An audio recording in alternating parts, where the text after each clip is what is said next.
ဒီနေ့က India Education System အကြောင်းပြောပြပါမယ်။ဒီဗီဒီယိုမှာတော့အပိုင်း1ပဲပြောပြမှာဖြစ်ပါတယ်။ India Education System ကကမ္ဘာပေါ်မှာ Education System အကြီးဆုံး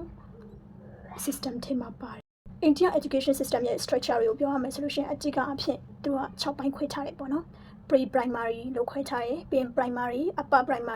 primary ဆိုတာက middle ကိုပြောတာဖြစ်တယ်ပြီးရင်ကျတော့ secondary ပြီးရင် higher secondary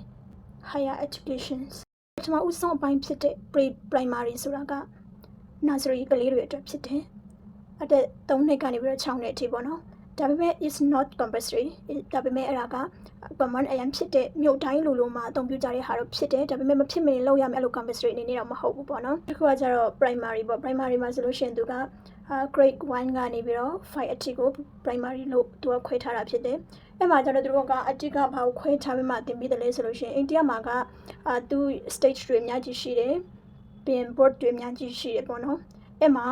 ဒီ primary မှာကျတော့သူတို့အတိကဘာကိုသင်ပေးတယ်လဲဆိုလို့ရှိရင်စာပေနဲ့ literacy တွေပေါ့နော်ပြီးလို့ရှိရင် language တွေဘာသာစကားတွေ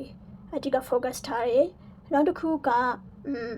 environmental science ပေါ့နော် EVS ဆိုတဲ့ဟာတွေကိုသူတို့သင်ပေးတယ်ပြီးလို့ရှိရင် general knowledge ပေါ့နော်အဲ့လိုမျိုးအထွေထွေဗဟုသုတတွေအဲ့လိုမျိုးကိုအရင် focus ထားပြီးတော့သင်ပေးကြတာဖြစ်တယ်နောက်တစ်ခုက secondary ပေါ့နော် secondary ဆိုရင်ကတော့တော်တော်လေးကိုအရေးကြီးသွားတဲ့ဟိုဟာဖြစ်တယ်ဘာလို့လဲဆိုလို့ရှိရင်အဲ့မှာ9တန်းနဲ့10တန်းကိုသူကsecondary ဆိုပြီးမှသတ်မှတ်ထားတယ်ပေါ့နော်10တန်းမှာ board exam ဖြေခွင့်ရဖို့ဆိုလို့ရှိရင်9တန်းရ registration ယူရတယ်တင်ရတယ်ပေါ့နော်အဲ့လိုမျိုးဖြစ်တဲ့ခါကျတော့တော်တော်လေးကို serious ဖြစ်တဲ့အပိုင်းဖြစ်လာပြီအဲ့မှာပဲ CPSE ရှိမယ်နောက်တစ်ခုဒီ state board နဲ့အဲ့လိုမျိုးတွေရှိမယ်မျိုးပေါ့နော် board exam တွေအစိုးရကနေထုတ်တဲ့စာမေးပွဲကိုစတင်ပြီးတော့ဖြေဆိုရတဲ့အချိန်ဖြစ်တယ်ပေါ့နော်အဲ့ဒီကနေပြီးမှပဲနောက်ထပ် higher secondary ပေါ့နော်တက်ဖို့အတွက်ကိုရတဲ့အမှတ်ပေါ်မှာပဲဖြစ်ဖြစ်မူတည်မှဖြစ်ဖြစ်အဲ့လိုမျိုးတော်တော်လေးကိုအရင် serious ဖြစ်တဲ့အတိုင်းကဟိုကနေစားရပေါ့ secondary တီးအတိုင်းကနေပြီးမှစားပါတယ်နောက်အပိုင်းတွေမှာပြန်ဆုံးကြပါမယ်ဒီနေ့တော့ဒီလောက်ပဲပြောပါမယ်